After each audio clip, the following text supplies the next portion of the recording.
નમસ્કાર બધાને નમસ્કાર. સૌથી પહેલાં તો બધા મીડિયાના મિત્રોનો ખૂબ ખૂબ ધન્યવાદ કે તમે ટૂંકા ગાળામાં અમારા ઇન્વાઇટ કરવાથી આજે આવ્યા. સ્માર્ટ મીટર રિપ્લેસમેન્ટનું કામ ડીજીવીસીએલમાં એપ્રિલના મહિનામાં સ્ટાર્ટ થયું. એના માટે અગાઉ પણ અમે ઇન્ફોર્મેશન એડવર્ટાઇઝમેન્ટ વગેરેનું કામ શરૂ કરી દીધું હતું. છેલ્લા 2-3 મહિનાથી લગભગ મેજોરિટી પબ્લિકને આ વિસ્તારમાં ખબર પણ હતી કે ટૂંક સમયમાં સ્માર્ટ મીટરથી રિપ્લેસમેન્ટ આવવાના છે. એપ્રિલના મહિનામાં અમે સ્ટાર્ટ કર્યું. લગભગ 1 મહિના બધું સ્મૂથલી ચાલતું હતું. અરાઉન્ડ 10,000 મીટર 10,000 મીટર જેટલા અમે રિપ્લેસ પણ કર્યા 1 મહિનામાં. પણ છેલ્લા 3-4 દિવસથી ખાસ કરીને આ સોમવારના પછી થોડા સોશિયલ મીડિયામાં વિડીયોઝ વાયરલ થયા છે. થોડા અમારા પ્રમાણે મિસકમ્યુનિકેશન થોડા થયા છે, જેના કારણે પબ્લિકને થોડું કન્ફ્યુઝન છે. ખાસ કરીને ઘણા બધા લોકોને એવું ડાઉટ છે કે સ્માર્ટ મીટર આવવા પછી મીટર બહુ ફાસ્ટ ચાલે છે, રિચાર્જ બહુ જલ્દી પતી જાય છે.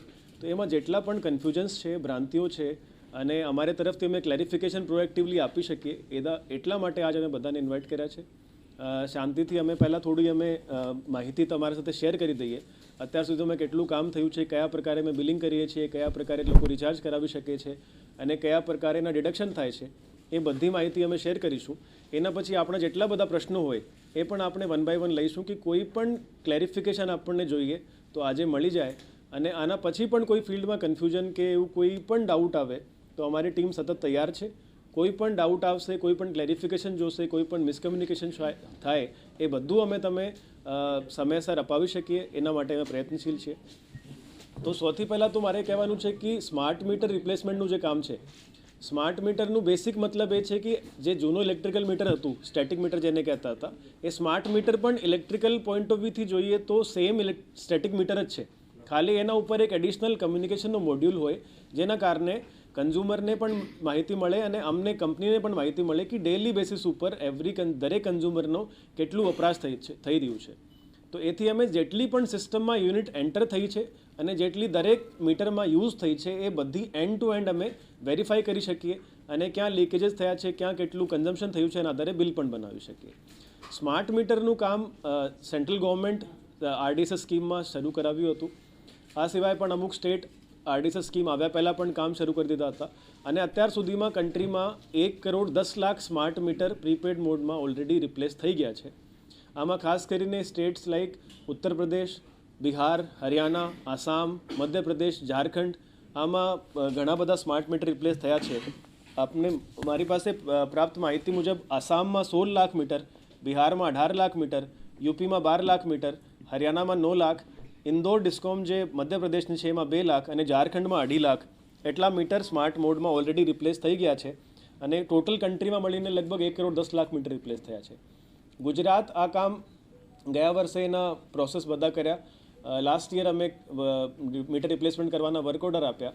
પછી એના આઈટી બેકએન્ડના ડેવલપમેન્ટ થતા હતા. જ્યારે આઈટી ડેવલપમેન્ટ બધા થયા પછી સૌથી પહેલાં અમે અમારી ડીજીવીસીએલની કોલોનીમાં જેટલા પણ એમ્પ્લોઈઝ હતા આ બધાના મીટર રિપ્લેસ કર્યા. એ જે આપણે પ્રિમાઇસમાં બેઠા છીએ એની પાસે જ કોલોની છે. આપણી મીટિંગ પછી, કોન્ફરન્સ પછી તમે જોઈ પણ શકો છો કે જેટલા પણ અમારા એમ્પ્લોઈઝ છે આ બધાના કોલોનીમાં સૌથી પહેલાં અમે મીટર રિપ્લેસ કર્યા. 2-3 મહિના સુધી એના બધા અમે ડેટા વેરીફાઈ કરાવ્યા કે કોઈ જગ્યા મીટર ફાસ્ટ તો નહીં ચાલે છે, કોઈ કન્ફ્યુઝન જે પબ્લિકમાં આવી શકે એવા તો નહીં થાય છે. એના પણ પ્રીપેડ મોડમાં અમારા એમ્પ્લોઈઝ પે કરવા લાગ્યા છે. એના કોઈ ઇશ્યુઝ તો નહીં આવે છે. જ્યારે બેલેન્સ નેગેટિવ થાય તો ડિસ્કનેક્શન થાય છે, જ્યારે રિચાર્જ થાય તો રિકનેક્શન થાય છે. એ બધા અમે પહેલાં શરૂઆત અમારા એમ્પ્લોઈઝથી કરી. બીજું, પબ્લિક એ બધા વેરીફાઈ કર્યા, આઈટી સિસ્ટમ ડેવલપ થઈ ગયા પછી અમે પબ્લિકમાં એપ્રિલ મંથમાં સ્ટાર્ટ કરી. શરૂઆતી ફેઝમાં જ્યારે રિપ્લેસમેન્ટ કર્યા તો સારી રીતે રિપ્લેસમેન્ટ થયા.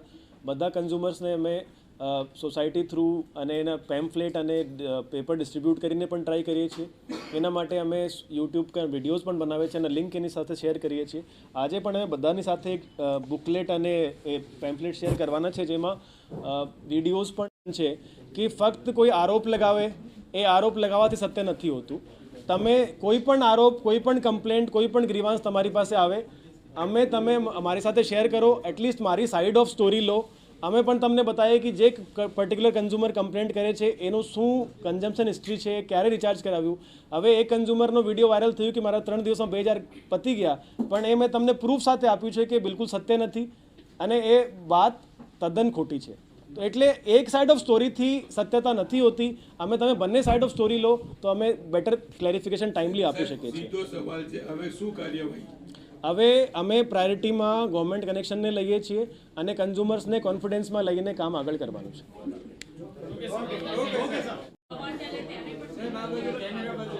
આમાં એક આપણને ધ્યાન હશે જ, લાસ્ટ સેટરડે લાસ્ટ સન્ડે એક મિની સાયક્લોન જેવું ઇફેક્ટ બન્યું હતું. એનો વાસ્તવિક આપણા સુરતમાં નથી, પૂરા ગુજરાતમાં થયું હતું. વડોદરામાં પણ એવી કન્ડિશન હતી, અમદાવાદમાં પણ એવી કન્ડિશન હતી અને રાજકોટ સુરેન્દ્રનગરમાં પણ એવી કન્ડિશન હતી. ખાસ કરીને સુરતમાં આટલું ઇફેક્ટ એના કરતાં ઓછું હતું, પણ જંબુસર, ભરૂચના જંબુસર, આમોદ, દહેજ વિસ્તારમાં અમારે વધારે અસર હતું. એ નેચરલ કન્ડિશન પણ અમુક વાર એવી હોય છે. અમારા એરિયા રિમોટ રૂરલ એરિયા પણ હોય છે. સિટી એરિયામાં કન્ડિશન બેટર છે, રિમોટ રૂરલ એરિયામાં થોડી કન્ડિશન સિટી એરિયા કરતાં આટલી સારી નહીં હોય. એના ઉપર અમે કન્ટિન્યુઅસલી કામ કરીએ છીએ.